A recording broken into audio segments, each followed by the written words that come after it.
Hey, what is going on YouTube? Welcome back to a new video here on TeamVRY. So after reviewing a ton of different tech products here on the channel, I just want to share with you guys some of the tech that I use on a daily basis. Now I tend to drift between a bunch of different products from different brands like Apple, Google, and sometimes Samsung and such. But for this one, I just want to show you guys some of the Google tech that I use on a daily basis. Now we do have reviews for these individual products here on TeamVRY, and you can check them out here on the channel. And with that said, let's get started. Starting with the Pixel 8a, it's been a habit for me to use the latest Google phone whenever they release one. And for the Pixel 8a, I do think that it's a terrific evolution of the A series phones. It does come with a terrific camera, which is definitely the most used feature on this phone, at least in my case. It takes amazing shots, and for simple point-and-shoot photography, it really does a great job. Now, as I've said in earlier videos, I am not a professional photographer. At most, all I do is casual mobile photography. But with the Pixel 8a, I'm really impressed with the camera, as on earlier Pixel devices, and it's one of the highlights of this device. Now, it also features some great upgrades in terms of display quality.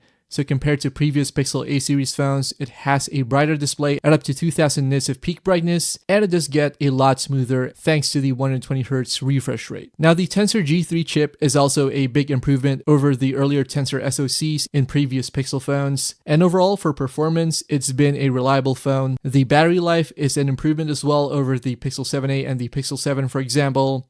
I'm getting a bit more screen on time now. And with Android 14 so far, like I said, it's been a reliable smartphone for me, especially for day-to-day use. And in particular, the beige color that I have here really looks terrific, especially with the matte rear panel. And while I do usually have a case on it, a lot of the times I tend to use the phone caseless. Just look at that. It's a really great looking color. Now for fun, sometimes I'll pop my SIM back into the Pixel 7a. I'm a big fan of the A series phones after all, and I did enjoy using the Pixel 7a as well. So from time to time, I like to revisit the phone and see how it works with the latest Google Pixel feature drops and the new monthly software updates. So it's gotten some new features like Circle to Search and the Magic Editor. And yeah, Google has done a great job of supporting the Pixel 7a in terms of software. So yeah. Alright, so moving on, let's take a look at the Pixelbuds Pro, which are my go-to earbuds of choice. Being a Pixel fan, I do like to immerse myself in Google's hardware ecosystem, and the Pixelbuds Pro work terrific with the Google Pixel phones that I have here. It suits my needs as far as active noise cancelling and battery life go. I mean, I was able to take this on a flight to the Philippines, and the active noise cancelling was pretty impressive considering the fact that we were sitting near the engines of the aircraft. And as for battery life, it was able to last the entire trip without any charging required, so it makes it perfect for long commutes, plane trips, like I said, and for overnight use when sleeping sometimes. And as with the rest of Google's hardware products, it does come with a minimalist design. I do like the white matte finish on the earbuds case, and the black version that we have here does make for a clean look overall. Now, last but not the least on this video is the Pixel Watch 2. Again, Google's minimalist design language carries over to its flagship wearable device. And while it did feel small at first, especially at first glance, it looks very tiny compared to a lot of other smartwatches out there.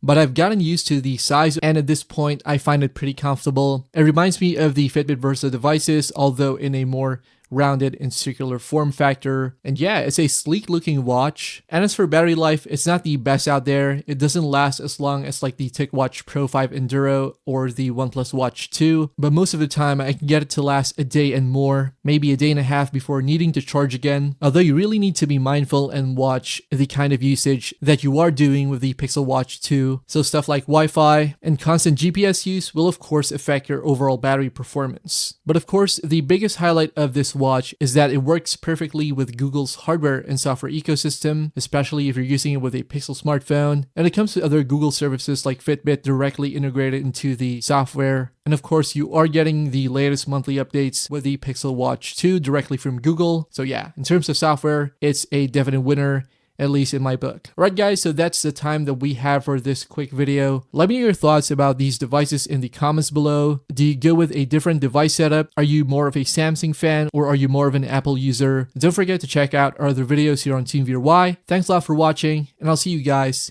in the next one.